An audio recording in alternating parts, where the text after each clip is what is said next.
ძვირფასო ტელემაყურებლებო, რამდენიმე დღის წინ თბილისში დედაენის ეგთან გაიმართა ორგანიზაცია მძლეველის შეკრება, რომელიც ეხებოდა უკრაინული მართლმადიდებლური ეკლესიის დევნის უამრავ ფაქტს, რომელსაც ადგილი აქვს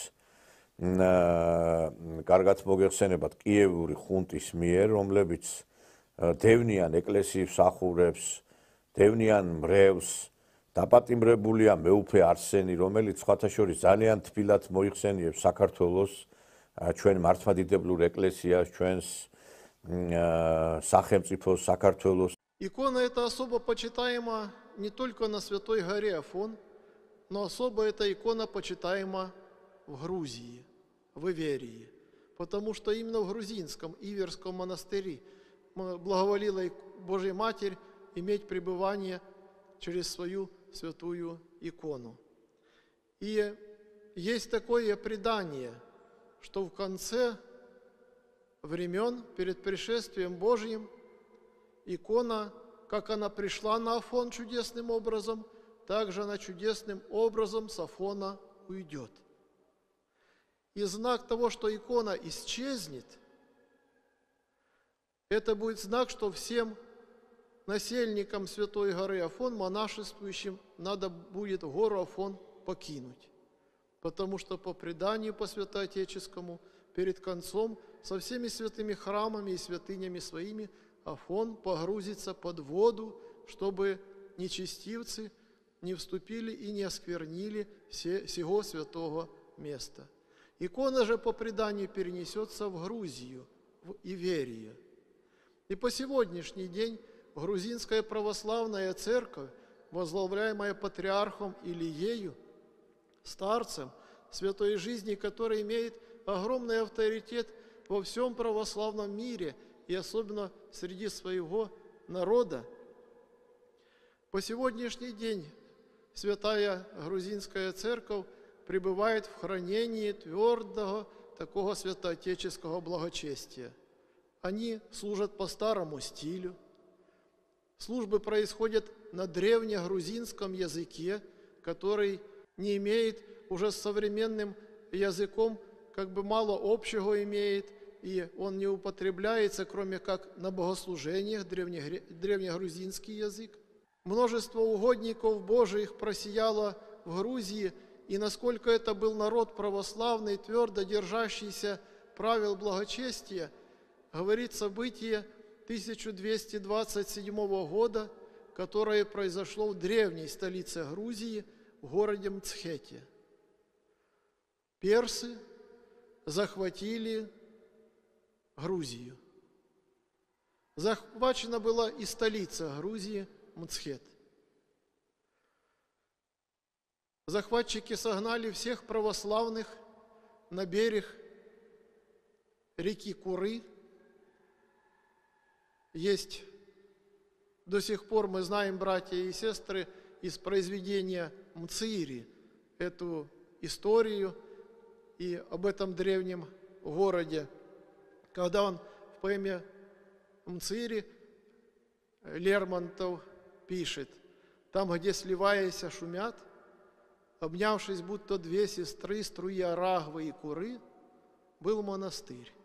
Из-за горы ныне видит пешеход столбы разрушенных ворот и башни, и церковный свод, но не курится уж под ним кадильниц благовонный дым, не слышно пения в поздний час молящих иноков за нас.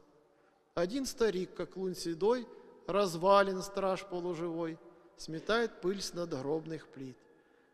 Коих название говорит о прошлой славе и о том, как удручен своим венцом, и далее идут слова, соответственно, братья и сестры этой поэмы, описывающие именно эту местность, которая поразила в свое время и поэта. Так вот, захватчики вынесли на мост реки Куры чудотворную мцхетскую икону Божией Матери и положили ее на мосту. И приказали православным грузинам, чтобы они переходили на ту сторону реки по мосту, топча ногами, попирая икону, сказавши: кто так поступит, те переходите на ту сторону реки, оставайтесь живы. Если кто не осмелится не попрать ногами своими икону, того будем казнить. Более 10 тысяч жителей Мцхета отказались перешагнуть через икону. Их рубили тут же, на глазах у всех детей, старцев, монахов, простых людей, знатных. Рубили и тут же сбрасывали в пропасть, в ущелье, в котором текла река. Но более 10 тысяч православных грузин отказались переступить через образ Божией Матери. Видно, за эту любовь к Царице Небесной в предании говорит, что Иверская икона перенесется в Иверию, в Грузию. То и сегодняшний день, братья и сестры, Грузия хранит послушание своему предстоятелю, патриарху Илии. И причем многие из вас знают, что святейший патриарх Илья издал такой указ, дал такое благословение, что в тех семьях, в которых будет 3 и больше детей, 3-му ребенку или 4-му, 5-му, он будет лично крестным.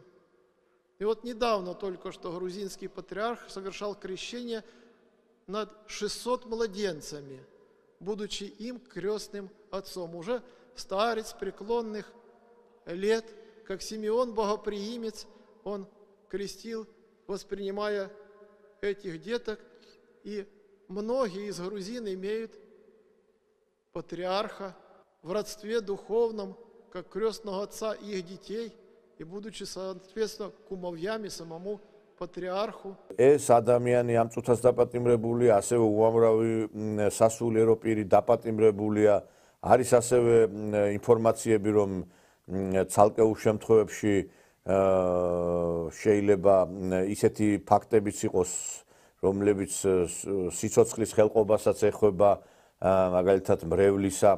და აი ახლა ეს ადამიანები ლაპარაკობენ მე დემოკრატიაზე. ხა ეს ზელენსკი გამოდის და ჩვენ გვეუბნება, რომ თითქოს საქართველოში დემოკრატია არ არისო, კაცმა მუსრი გაავლო, ქვეყანას გაანადგურა და არ ვიცი მე, ყველა ტელევიზია დაკეტა, ყველა პოლიტიკური პატიმარი ყავს, ვინც კი მის ას არ ეთანხმება და რაც თავარია ეკლესიის დევნა დაიწყო. და ამიტომაც უკვე კარგა ხანია მიმდინარეობს აი ამასთან დაკავშირებით საქართველოში პროტესტის გამოთქმა და ჩვენ ნახეთ ევრაზიის ინსტიტუტის განახეთ ევრაზიის ინსტიტუტის ხელმძღვანელის გულბართ ცხილაძის ასევე პოზიცია, მანაც უამრავჯერ ჩაატარა ამასთან მიმართებით თავისი აქცია და დღეს ჩვენ გადაცემაში გვეყოლება სტუმრად ორგანიზაცია მძლეველის ხელმძღვანელი ლაშა გიორგი ლომიძე. მოგესალმებით ბატონო ლაშა. მოგესალმებით ბატონო ნიკოლოზ. და მივესალმებით თქვენ ტელემაყურებელს.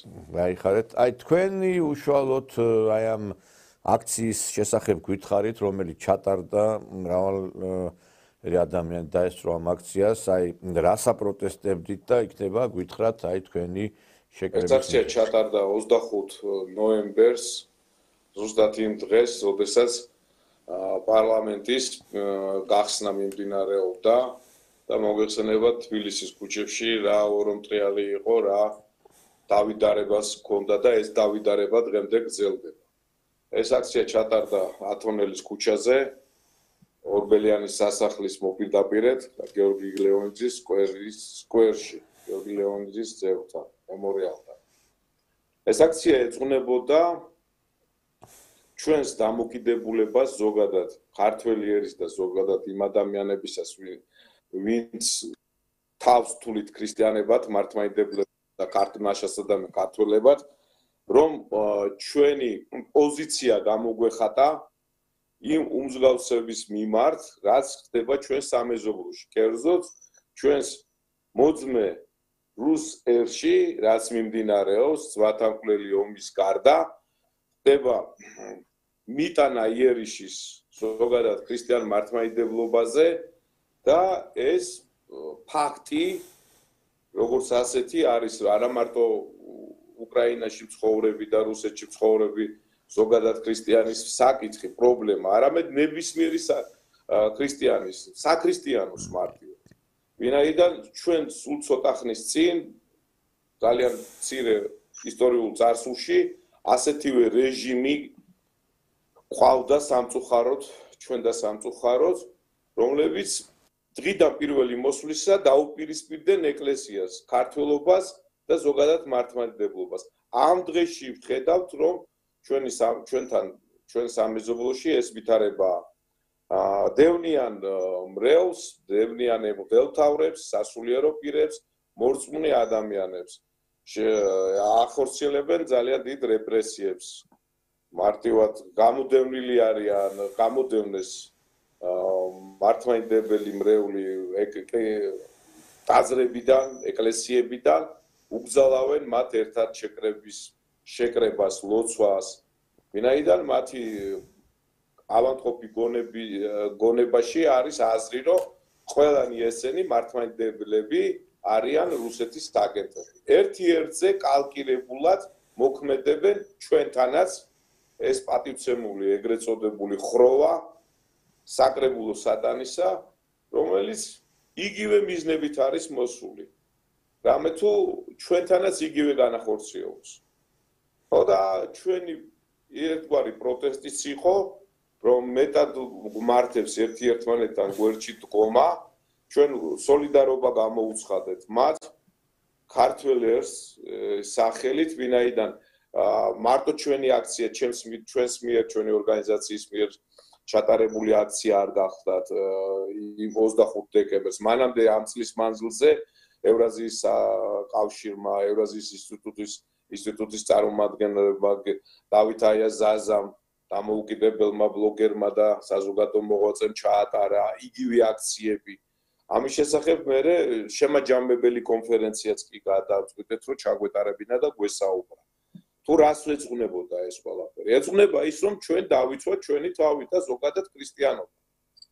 მართლმადიდებლობა. ქართველი კაცის ცნობიერება ჩამოყალიბდა როგორც საერთო ეთნოსი, საერთო ეროვნული ცნობიერება ჩამოყალიბდა და სწორედ ეს ქრისტიანობის შედეგად, მართლმადიდებლობის შედეგად. და მე ვარ ქართველი, მას შესაძლოა ქრისტიანი მართლმადიდებელი. დიახ და არანაირად ევროპელი, ან კიდე სხვა რამ. თუმცა აქვე შეგვიძლია თქვა და აღნიშნოთ და ხაზი გაუსვათ, რომ გეოგრაფიულად ჩვენ კავკასიელები. თუ გეოგრაფიულ ადგილმდებარეობის აღნიშვნასთან მიდგება საქმე. ვართ ქართველები, ესე იგი გამოდის მართლმადიდებლები. ხოლო ზოგიერთმა პოლიტიკურმა მოღვაწემ, ჭყალებში მოღვაწემ, ყველა პროქართული ორიენტაციის ადამიანი პრორუსად დაგნიშნა. ესე იგი პრორუსად, ვინაიდან პროქართველობა მართლმადიდებლობას ნიშნავს. მართლმადიდებლობა კიდე რუსების აგენტობას ნიშნავს. აი ეს მარაზმი გრძელდება დღემდე ჩვენ სინამდვილეში, ვინაიდან ის მსახრალი იდეოლოგია, რომელიც შემოიჭრა ქართულ სინამდვილეში, ქართულ ყოფიერებაში და ძალიან დამკვიდრდა ამ იდეოლოგიის, ნეოლიბერალისტურ, ფაშისტური იდეოლოგიის სახით, მათ შეძლეს რომ დაგვინგრიეს, ესე იგი და შეძლეს ჩამოეშალათ განათლების სისტემა, უმაღლეს სასწავლებლებში, სკოლებში ამ იდეოლოგიით წამლავენ ახალგაზრდებს, მოსწავლეებს და შესაბამისად მე ამ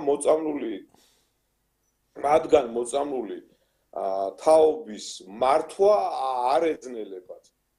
გასაგებია. ადგილს თუნდაც ქალბატონ პრეზიდენტის, მადამ პრეზიდენტის, რომელიც უკვე აღარ არის და ექს-პრეზიდენტად შეიძლება ვთქვათ, რომ ის უკვე აღარ ასრულებს ამ უფლებამოსილებას, მოვალეობას, ვინაიდან არჩეულია უკვე ახალი პრეზიდენტი.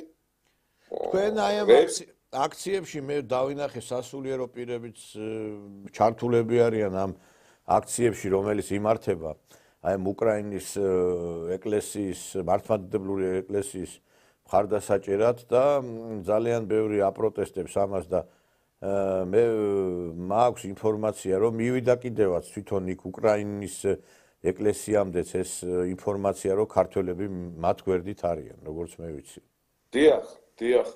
მადლობა უფალს, რომ ჩვენ ამ შემთხვევაში ჩვენი ქართული მართლმადიდებლური ეკლესია უხევად იცავს თავის პოზიციას.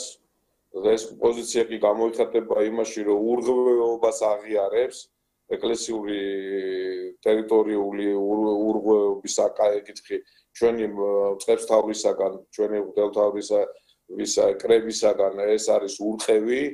ჩვენი პატრიარქიც ამას არაერთხელ ამბობს, ხაზს უსვამს და საპატრიარქოს პრესე სამსახურის განცხადებები ამას ნათლად მოწმობს. რაც შეეხება ჩვენს გამოხმაურებას, ამას საკმაოდ გამოხმაურება და მოხვა თვითონ რუსულ მართლმადიდებლურ ეკლესიაში, უკრაინაში, ვინაიდან მოიხსენებათ, როდესაც აი ესეთი სერიოზული კი არა და ძალიან დიდი შეტევა მართლმადიდებელ მრევლზე, სასულიერო პირებზე, თუნდაც საქართველოსთან აი ესე დამოკიდებულება, თავისი მხარდამჭერა, ის გამოხატვა მათთვის ბევრ რამეს ნიშნავს. ამიტომ ეს მათ დიდად გაეხარდათ და დარწმუნებული ვარ ესეც იქნება, ვინაიდან ჩვენი თავი გავიხსენოთ იმ დროს, როდესაც ჩვენ ეკლესიებს უთევდნენ, ჩვენს სინოდზე და მარტივად პატრიარქზე მიქონდათ იერიში და ეს იერიშები სხვათა შორის დღემდეც არ ჩერდება.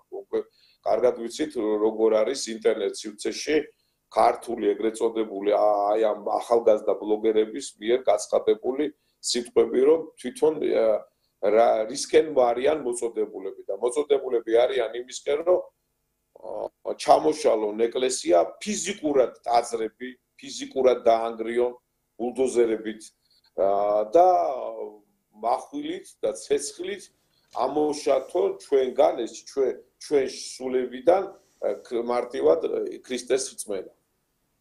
აქედან გამომდინარე, მათ ეს ძალიან გულს ალბუნდათ მოედოთ და მე დარწმუნებული ვარ, რომ ამას თავისი გამოხმაურებაც მოხდება დანარჩენ ავტოკეფალურ მართლმადიდებლურ ეკლესიების მრევლისგანაც და მათი უშუალო წყებსთავრებისგან. მოგეხსენება 14 ავტოკეფალური მართლმადიდებლური ეკლესია გახლავთ მსოფლიოში. ძალიან მესმის ეს ყველაფერი, ძალიან საინტერესოა. ეს ძალიან პირდაპირ კავშირშია ჩვენს ყოფნა არ ყოფნასთან, ეს პირდაპირ კავშირშია ზოგად დედამიწისეულ ადამიანთან, ვინაიდან მართლაც ძალზე დაძაბულია მდგომარეობა თელ მსოფლიოში. ჩვენ სამეზობლოდან დავიწყოთ, ხო, ჩრდილოეთის მხარედან. მე თვლი და ვაცხადებდი და ყოველთვის ამას გავიმეორებ, რომ ეს არის დიდი რუსეთი და რუსეთის ტერიტორიაზე ჩვენ სამეზობლოში მიმდინარეობს მათამყვლელი ომი. ჩემთვის მიუღებლად მიმაჩნია როგორც ასეთი უკრაინის სახელმწიფო. ვინმეს ეს შეიძლება არ ესიამოვნოს, მაგრამ კიდე გავიმეორებ. მაშინ ქართველებს ვეთქვი შემდეგს, ვინმეს გვესიამუნება კახეთი ერეთის ცალკე სახელმწიფო რო იყოს, იმერეთის ცალკე სახელმწიფო იყოს, მესხე ჯავახეთი ცალკე იყოს, მე მგონი ქართველს არ გესიამუნება ეს არც ერთს. ხოდა რატომ უნდა გინდოდეს შემოკეთილებო, ვინც ქრისტეს რწმენაში და მარტივად ქართველად თავს თulis, ვინმეს ტერიტორიის დაყოფას. ესე ჩემო ბატონო, 2 საუკუნის წინ იმ ქართველებს, ვისაც ცოტა ისტორიასთან აქვს შეხება, 2 საუკუნის წინ რო შემოდგა ფეხი, მეფის რუსეთი რო შემოვიდა, ქართლი, კახეთი ცალკე სამეფო იყო და იმერეთის სამეფო ცალკე იყო და ასე შემდეგ. და მე როცა გავერთიანდით და რუსეთის იმპერიაში გავერთიანდით, მე აღმოჩნდა რომ თურმე ეს ცუდი საქციელი იყო. ხოდა რატომ უნდა ვისურვო მე სხვისთვის ის ცუდი, რაც ჩემი თავისთვის არის. ეს ხო ანიბანია ქრისტიანისთვის. ხოდა არსებობს წმინდა რუსეთი, დიდი რუსეთი ესე ვთქვათ, არსებობს მცირე რუსეთი, განაპირა რუსეთი, რასაც უკრაინა ქვია და არის თეთრი რუსეთი. ეს ერთიანი სივრცე. რა მოხდა დიალექტები საქართველოშიც არის და კილოკავებიც აქვს. და მაგრამ ერთი ადამიანის 70-80 წლის 1917 წლის შემდეგ ერთი ადამიანის თავში პაპა ლენინის თუ ძედუშკა ლენინის თავში დაიბადა რომ თურმე საბჭოთა კავშირი რო შეეკოწიწებინა რომ უკრაინა არის ცალკე სახელმწიფო ბელარუსია ცალკე ეხლა იგივე ხო არ უნდა გავიმეოროთ ჩვენ იმიტომ რომ გავიმეორებთ და აი შედეგი მერე აი ჩვენ როგორი მხარს უჭერდით ხო ამ სახელმწიფოში მცხოვრებ რუსებს რუს ხალხს რაც არ უნდა თავის უწოდოს იგივე რაც უნდა უწოდოს იმ ადამიანებმა თავის მაგრამ ხო უჭერდით როგორ შემოგვიბრუნდეთ რანაირად შემოგვიბრუნდეთ ეს ეხლა ეს პოლიტკორექტულობა ქართველის და ჩვენი ხელისუფლების რომელიც გამოდის იქიდან რომ ომია და არ შეიძლება გავახსენებ მე ჩემ მეგობრებს და ჩვენს მეგობრებს პოლიტიკოსებს კოლეგებს რომ 1992-91 წლებში როცა ჩვენ პრობლემები ჰქონდა სამაჩაბლოში იგივე შიდა ქართლში ჰქონდა პრობლემები აფხაზეთში 93 წელს მოგეხსენებათ აფხაზეთი სოხუმი დავკარგეთ მანამდე ცხინვალი ეგრევე სამაჩაბლოს ეს ტერიტორიები უკრაინმა ჩაერთო რუსების წინააღმდეგ ომში პატივცემული კუჩმა როდესაც პრეზიდენტობდა იმ დროს როდესაც პრეზიდენტობდა ისე თავისი შავი ზღვის ფლოტი რატო არ მოგვახმარა რატო არ დაგვეხმარა ჩვენ ერთმორწმუნეებს გასაგები ესე არ დაგვიცავდა იმიტომ რომ შავი ზღვის ფლოტი უნდა შეენარჩუნებინა ყირიმი უნდა შეენარჩუნებინა რომელიც არასწორად იყო გადაცემული და ეს ამ თავის პირად საკითხებს წვეთდა უკრაინა ესე ვთქვათ უკრაინის სახელმწიფო ამ სახელწოდების თქმას არ გასაგებია დიდი მადლობა ბატონო ლაშა ძალიან საინტერესო იყო თქვენთან საუბარი და მე ვფიქრობ რომ საბოლოოდ მაინც გაიმარჯვებს სამართლიანობა და ეს ყველაფერი რაც ახლა მიდის უკრაინაში უკანონო დევნა სასულიერო პირებისა და მრევლისა დასრულდება და რა თქმა უნდა ყველაფერი კანონზომიერებაში ჩადგება. დიდი მადლობა წარმატებებს გისურვებთ. გაიხარეთ. მადლობა თქვენ.